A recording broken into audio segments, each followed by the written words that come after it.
Morning.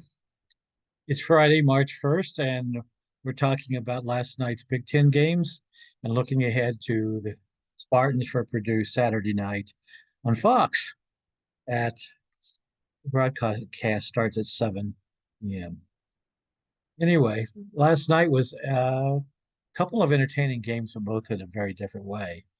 Night started off with Ohio State and Nebraska, and Ohio State wins 78 to 69. Entertaining game. Both teams showed some skill. Both teams showed some defense and some offense. And the difference in the game was free throws. The referees called a lot more fouls on Nebraska than Ohio State, partially because they fouled a lot, and partially because they weren't playing at home.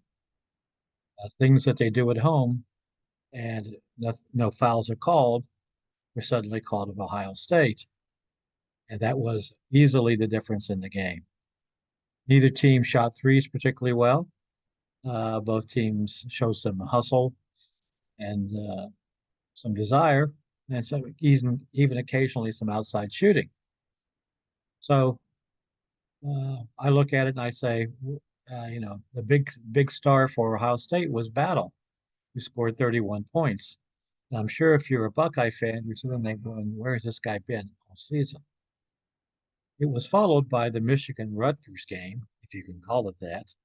The same team that came in and played Purdue at Purdue for Michigan showed up and played against Rutgers, and the same result. They lost by 30.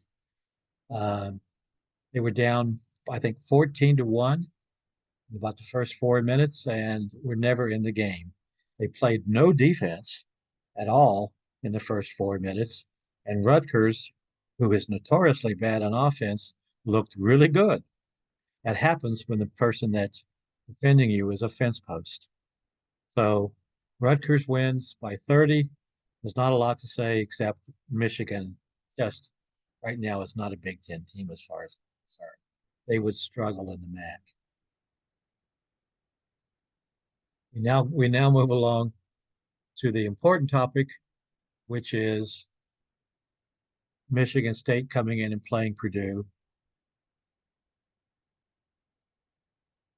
Saturday night.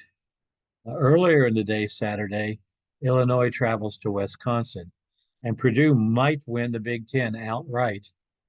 Then, if Wisconsin beats Illinois, Purdue gets that guaranteed share of the Big Ten. Wisconsin wins.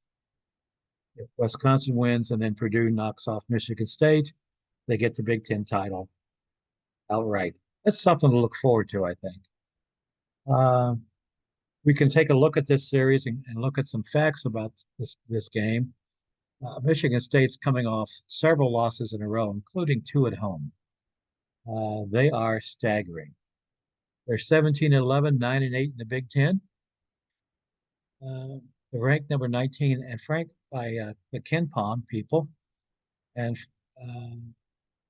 frankly, I don't know how. They're not playing good offense. Their defense is suspect. We'll leave it at that. Tom Izzo, who's probably the longest tenured coach in the Big Ten, is 704 and 291, and in his 29th season. Painter is a measly 463 and 206 in his 20th year. Uh, he's four. Yeah, that's a pretty good record. Purdue leads the series 75 and 56, including two wins in the last year. This is the only time they played this year, of course. Michigan State's uh, Michigan State comes in staggering. Their big gun inside is Malik Hall, 6'8", averaging 13 points a game. Of course, their guards, they've got Akins, Walker, and Hogart as their guards. Um, what I suspect they're going to do is what they've always done against Edey. They're going to throw bodies at him. They've got four centers, and they're going to say, "We've got 20 fouls." They're going to go at him, and they're going to push and shove and try to keep him away from the basket. And he goes up. They're going to be hanging on his arms and banging him, and we'll see if the refs call fouls or not. Uh, this being at home, I suspect they'll call about one every out of every three, which will be enough to take care of the four big men eventually. Um, Edie will, I think, will have his usual numbers, which we've all gotten used to, 20 plus points and 10 plus rebounds in a game, and a couple of block shots and intimidating the heck out of anybody trying to drive the basket. But we better enjoy that while we haven't, because it will go away at the end of the year, and we'll have to get back to a completely different style of basketball, which I frankly kind of look forward to because I think we're going to be really good next year. We'll talk about that another time. Will we see Xavier Booker? And how much Xavier Booker will we see? For some reason, Izzo is not playing as much as a lot of Michigan State fans think they should, especially given the fact that they're staggering right now. And they're having problems with their star guard, Tyson Walker, who's got a health issue right now. And we'll see how well he can even play Saturday night. Michigan State, with Tyson Walker having a groin injury and reducing his effectiveness, makes you think that this is not going to be a good night for Michigan State at all. Right now, hey, he's shooting less than 32% from threes, which means he's not really killing his team, but he's not helping them a lot either. Before the groin injury, he was hitting about 41%, which is kind of a dagger in his hand.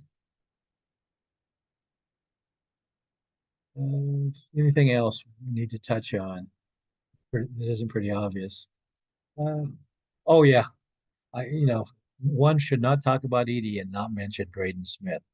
He can do nothing as a center unless somebody gets him the ball. Far the way the best person on Purdue's team to get him the ball is Braden Smith.